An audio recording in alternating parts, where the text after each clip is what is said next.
everyone, this is Tim from Your 6 Studios. Today in this video I'm going to show you how to connect your AirPods to a PlayStation Party Chat with your iPhone or your Android phone. This is really easy.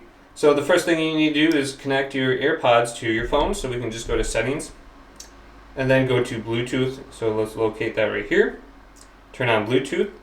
And then I do have my AirPods already connected, but all you have to do is open up your case just like this and make sure your AirPods are in your case.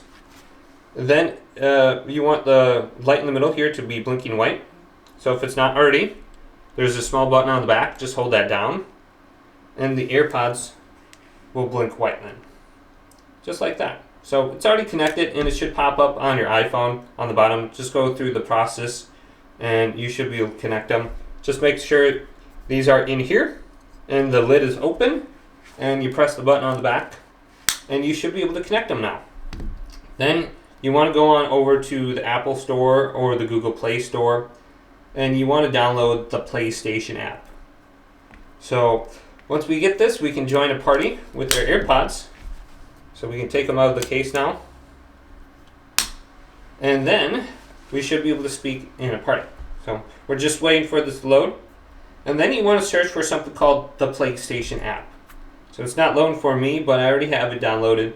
Just type in PlayStation and you should be able to get this application. Let's scroll through here. Here's PlayStation. And we can select it and open it up. Then scroll on down from the top.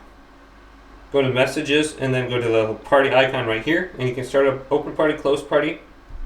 Otherwise you can go to a group. And we can select the little headset icon on the top. And we should be able to join. And sometimes this one is bugged. But we can just start up a party regularly right here. So let's go to close party. Now we can use our AirPods connected to our iPhone using the PlayStation app to communicate with people. And you should be good to go now. Hopefully this video did indeed help you out. If it did, leave it a big thumbs up and subscribe to my channel down below for more tech videos coming up next on Your 6 Studios.